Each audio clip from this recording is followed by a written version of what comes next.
마지막 주일이 됐습니다.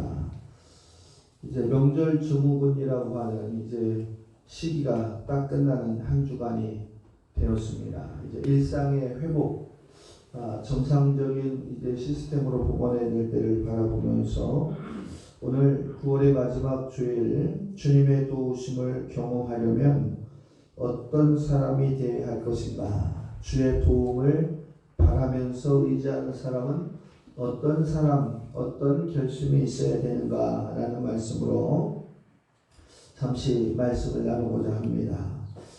금요일 기준 코로나19 확진자 발표가 토요일에 났는데 코로나19 시작된 이래 최고의 많은 인원 3,273명, 어젯밤 9시 기준으로 통계된 인원 2,492명. 이제 대한민국의 코로나가 퍼지고 난 이후에 가장 많은 수치가 발표되는 위중한 시기다라는 거예요. 그래서 많은 사람들이 두려워하고 많은 사람들이 이제 어찌할 바를 몰라하는 그런 세상 가운데서 우리가 살고 있습니다. 정부는 위드 코로나라고 이렇게 이야기하면서 더 이상 방역의 통제를 이제 할 수 없다라고 하는 방역의 이 확산세를 통제할 수 없다라고 하는 기초 문서를 내놓으면서 감기처럼 독감처럼 이제 중증 환자라든지 위중한 환자를 기준으로만 관리를 하고 이제 카운트하는 것도 주 단위로 또 핵심 지표가 변동될 때만 하겠다라고 하는 기초 문서가 뉴스에서 공개가 되었습니다.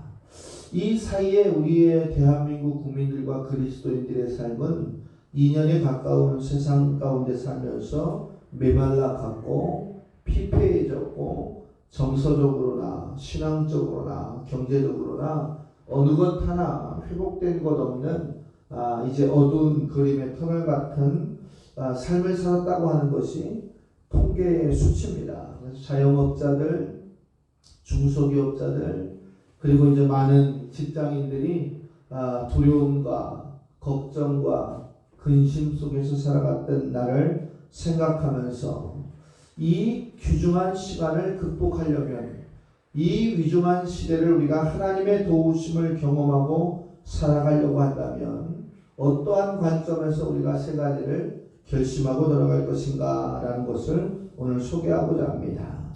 세상을 살아가다 보면 지혜도 필요하고 지식도 필요하고 그에 맞는 환경과 여건이 따라가야 되고 경험도 중요합니다. 그런데 더욱더 중요한 것은 성경의 말씀에 의하여 보면 하나님의 도우심을 받지 않고는 우리가 이 땅에서 살아갈 수 없다라고 하는 것을 반드시 기억하고 고백하고 실천하는 저와 여러분이 되어야 될 줄로 믿습니다.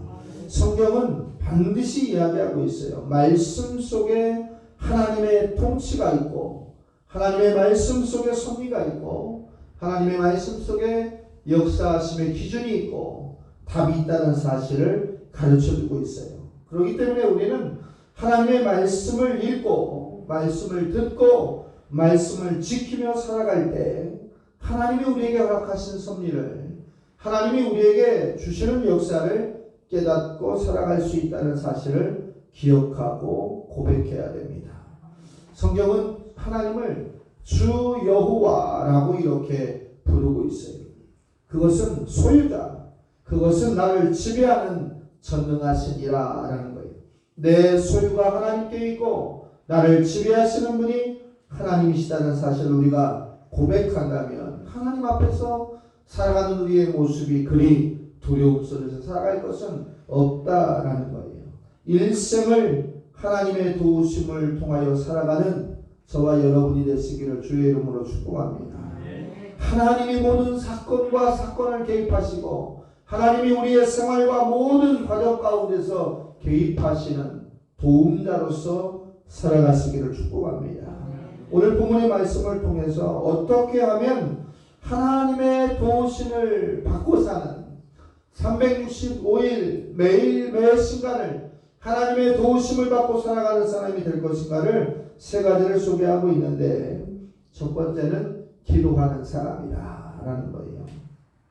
기도에 대해서 아무리 지나치게 강조해도 멈추지 않는데 오늘 2절의 말씀에 보니까 하나님이여 내 기도를 들으시고 내 입의 말에 귀를 기울이소서. 내 기도를 들으시고 내 입으로 말씀드리는 것을 귀 좀 기울여 주십시오 라는 거예요. 마치 왕에게 상소문을 올리는 백성들의 이 울부짖는 것처럼 하나님, 내가 지금 하나님께 이야기하고 있습니다. 내 입으로 이야기하고 있습니다. 내 억울한 사연과 과정의 귀를 기울여 주십시오 라는 거예요. 이 귀를 기울여 달라고 외치는 것, 그것이 기도다라는 거예요. 오늘 시편 기자는 하나님께 귀를 기울여 달라고 호소하면서 그 기도를 통해서 어디까지를 확신하고 있냐면 내가 지금 묻조리고 있는 것, 말을 하고 있는 것, 기도하고 있는 것에 반드시 응답이 있다라고 하는 확신을 가지고 기도했다라는 거예요. 기도는 하나님과의 소통의 열쇠인 줄 믿으시기를 주의 이름으로 부탁을 드립니다. 기도가 답이에요. 기도가. 제 뒤에 써 있는 문구에도 뭐라고 써 있습니까? 하나님보다 앞서지 말고 기도보다 앞서지 말자라는 거예요.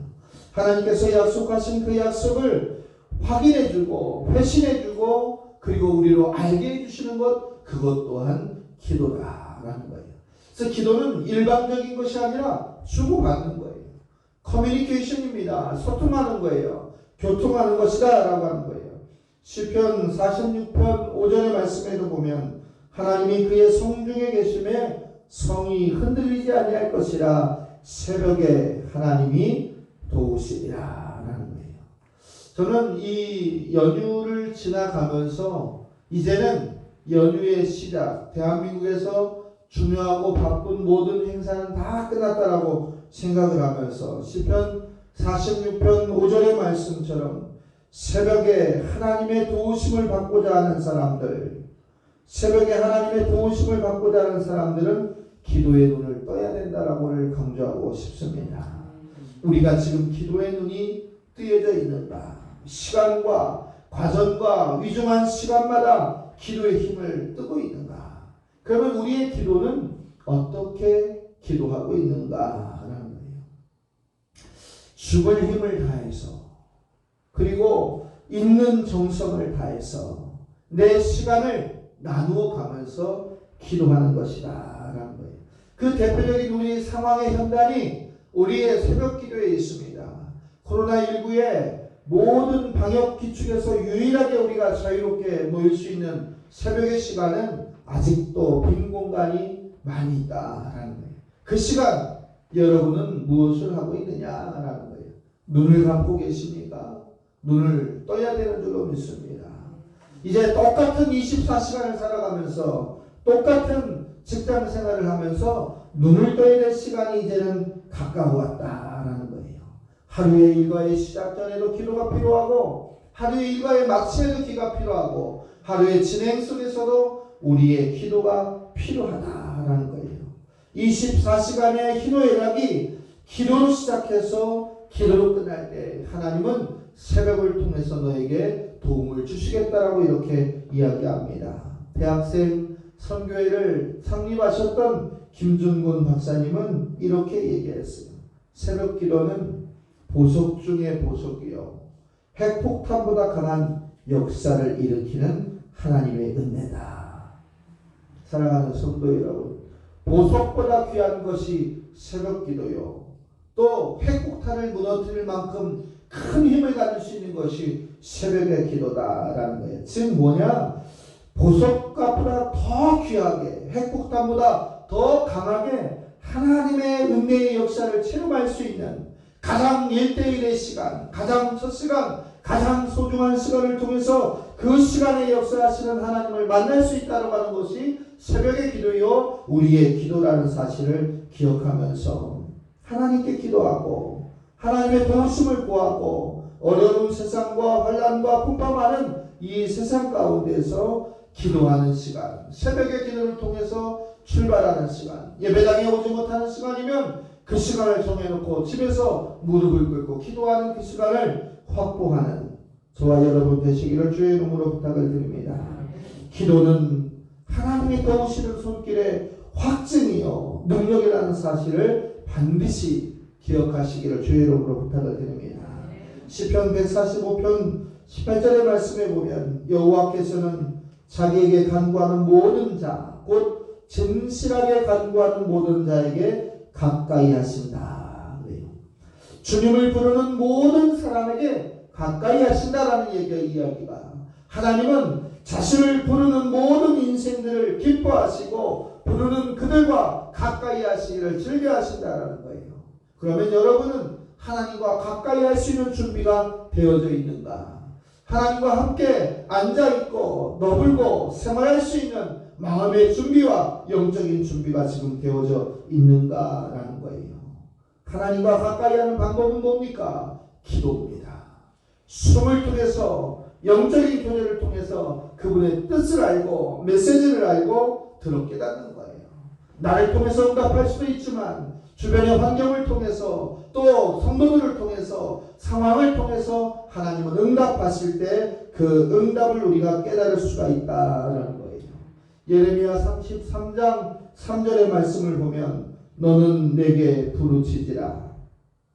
내가 내게 응답하겠고 내가 알지 못하는 크고 은밀한 일을 너에게 보이리라. 즉 이 말씀은 너가 모르는 크고 비밀한 것을 너에게는 알려주겠다. 기도하는 너에게는 열어주겠다라는 말씀이에요. 여기서 우리는 어떤 단어를 관심 있게 봐야 되냐면 너는 내게 또 내가 너에게 라는 단어에 주목해야 됩니다. 하나님은 내가 너에게 또 너는 내게라고 하는 말씀을 통해서 가장 친밀한 관계, 소통의 관계, 회복하는 관계의 길을 열어주셨다. 무엇을 통해서? 기도를 통해서 관계성을 회복시켜 주시고 자유로운 소통을 열어주셨다라는 거예요. 아버지 하나님 여호와 하나님을 부르는데 두려움이 없는 저와 여러분 되시기를 주의 이름으로 축복합니다.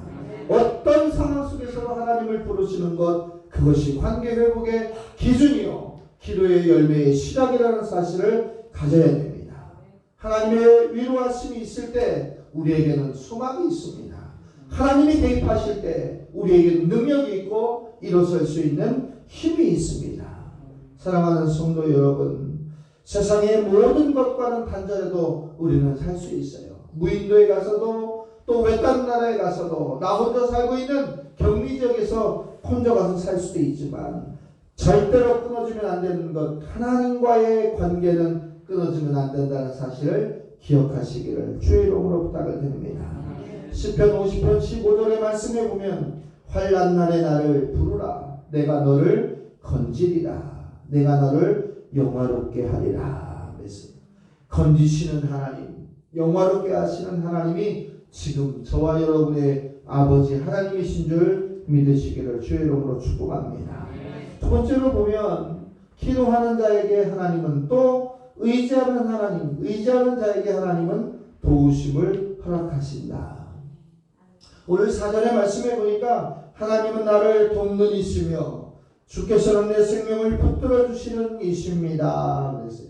이 말씀은 하나님을 의지하라. 기도하는 자는 하나님을 의지하라. 시편 115편에도 보니까 이스라엘아 여호와를 의지하라. 그는 너의 도움이요 너의 방패시라. 하나님은 무엇이냐? 너에게 도움을 주시는 분이요 너의 방패가 되어주시니 너희가 안전하다라는 거예요. 안전하신 하나님, 피난처가 되시는 하나님 앞에 의지하라라는 거예요. 누가 제일 안전합니까? 누가 제일 안전한 방패입니까? 세상에 보니까 어떤 나라의 대통령도 피살을 당하고 미국에 있는 그 높은 빌딩도 이제 테러를 당해서 수천 명의 목숨을 잃어가는 것이 오늘날 사회의 현상이에요. 아무리 높은 보안 등급을 갖고 있어도 안전구역은 없습니다. 그러나 성경은 말씀합니다. 내가 너의 도움이다. 나를 의지하라 라는 거예요. 이 의지를 영어로 얘기하면 stay라고 할 수 있어요. 머문다. 하나님께 머물러야 하나님이 도움을 주신다라는 거예요. 히브리어로 아만이라고 하는 것, 기댄다. 머물고 기대는 것. 의지라고 하는 것은 머물고 기대고 맡기는 거예요. 누구에게? 하나님께. 우리는 지금 한 주를 살아오면서 얼마나 하나님께 맡기고 얼마나 하나님께 의지하고 얼마나 하나님께 기댔는지 우리의 삶을 되돌아볼 필요가 있습니다. 얼마나 맡기시렵니까? 얼마나 이제 기대시렵니까? 그리고 얼마나 하나님께 머물러 있겠다는 생각을 갖고 이 예배당을 떠나시겠습니까? 사랑하는 성도 여러분, 하나님께 머물 수 있는 축복의 회복이 있기를 부탁을 드리겠습니다. 마태복음 11장 28절에 보면 수고하고 무거운 짐진 자들아 다 내게로 오라. 내가 너희를 쉬게 하리라. 수고하고 무거운 짐진 자들. 우리가 그리스도인으로 살아가는 그 자체가 얼마나 이 땅에서 수고하고 무거운 짐을 진 겁니까? 그들 모두가 다 누구에게 오라? 주께 오라. 다시 여러분에게 질문하면 얼마나 여러분이 하나님께 머물러 있는 한 주가 되느냐에 따라서 하나님의 도우심의 경험의 근심이 해결될 줄 믿으시길 주의 이름으로 부탁을 드립니다. 시편 69편 20절의 말씀에도 보면 비방이 나의 마음을 상하게 하여 근심이 충만하니 불쌍히 여길 자를 바라보나 없고 긍휼히 여길 자를 바라보나 찾지 못하였도다. 즉 이 얘기는 수치심에서 갈기갈기 찢어진 내 마음은 아물 줄을 모릅니다. 수치심 가운데 있는 내 마음은 날마다 이제 아물지도 못합니다. 동정받기를 원했으나 아무도 내게 동정해 주기를 원하지 않습니다. 위로받기를 원했으나 나에게 위로함을 주는 자가 아무도 없습니다. 라는 것이 시편 69편 20절의 말씀입니다. 사랑하는 성도 여러분, 근심에 마취된 사람은 감각이 없어요. 예수 믿는 사람에게 근심과 염려와 걱정은 기도를 막게 하고 하나님께 머물게 하는 것을 막게 하는 그런 가장 큰 적폐라는 사실을 기억하면서 우리가 하나님을 어떻게 구할 것인가 라는 것을 봐야 되는데, 예레미야 17장 7절의 말씀에 보니까 무릇 여호와를 의지하여 여호와를 의뢰하는 그 사람은 복을 받을 것이라. 우리는 돌아갈 때에 하나님께 어떻게 머물러야 될 것인가, 하나님께 어떻게 기도할 것인가를 반드시 구별할 수 있는 사람이 되어야 됩니다. 우리가 차가 있잖아요. 차가 이제 하루 종일 운행을 멈추면 딱 주차를 하는 거 우리가 파킹한다고 하잖아요. 차도 쉬어야 기계가 다시 돌아가는 거예요. 사람이 자기 집에 가서 잠을 자고 나서 또 하루의 시작을 할 때 재충전을 한다고 하지 않습니까? 우리가 멈출 때가 있어야 되는데 그때가 언제냐? 하나님께 기도할 때요. 또 하나님을 의지할 때라는 사실을 기억해야 됩니다. 잠언 29장 25절에 보면 사람을 두려워하면 올무에 걸리거니와 여호와를 의지하는 자는 안전하리라. 사람이 주는 것은 올무밖에 없어요. 사람이 주는 것은 시련과 상처밖에 없어요. 그러나 영원하신 하나님을 의지하는 자는 안전하리라. 이 얘기는 뭐예요? 세상의 물질, 세상의 권세, 세상의 명예, 세상의 인간관계는 유한하다는 겁니다. 그 끝이 있다는 거예요. 그 끝을 의지하는 사람은 반드시 주저앉지만 하나님을 의지하는 사람은 반드시 일어난다라는 거예요. 영원하시고 전능하신 하나님을 의지해서 그 속에서 날마다 살아갈 수 있는 저와 여러분 되시기를 주의 이름으로 축복합니다. 마지막으로 하나를 더 본다면 기도하고 머무르고 그리고 소망을 하나님께 둔다라는 거예요. 시편 71편에 보니까 주 여호와여 주는 나의 소망이시요 내가 어릴 때부터 신뢰한 이시라. 이 말씀은 주님밖에는 나에게 희망이 없습니다. 이 이야기예요. 주님, 어려서부터 나는 주님만을 의지하고 믿었습니다. 이것이 저와 여러분의 지금 고백 아니겠습니까? 그리고 지금 저와 여러분의 삶의 현 주소가 이 말씀이에요. 그런데 우리는 이것을 잊고 살아가고 있는 거예요. 소망의 주체이신 하나님을 놓아버리고 산 거예요. 왜요? 기도하지 못하고 그곳에 머무르지 못하기 때문에 소망의 근거가 되신 하나님을 찾지 못했더라라는 거예요. 그러나 하나님께서는 소망을 자신에게 두는 자에게는 도와주신다라고 했어요.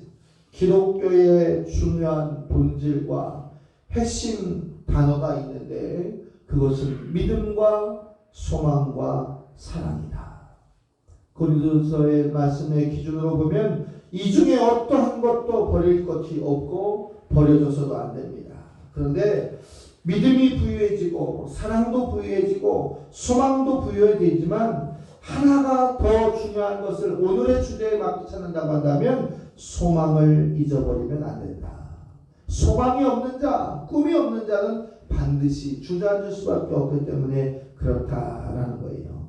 베드로전서 1장 21절의 말씀에 보면 너희는 그를 죽은 자 가운데 살리시고 영광을 주신 하나님을 그리스도로 말미암아 믿는 자니 너희의 믿음과 소망이 하나님께 있느니라 그랬어요. 즉 뭐예요? 여러분의 믿음과 소망은 하나님께 있다. 그 전제 조건이 뭐냐면 믿는 자는 믿음과 소망이 하나님께 있다.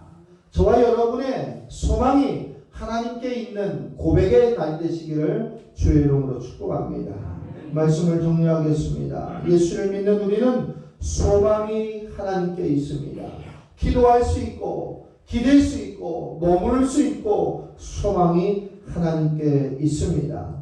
그 소망의 주인공들, 하나님께 기도하는 사람들, 의지하는 삶을 통해서 하나님의 도우심을 날마다 경험하고 숨쉬는 순간마다 기도하는 것마다 심지어 생각하는 것조차도 응답될 수 있는 복된 한 주간 되시기를 주의 이름으로 축복합니다.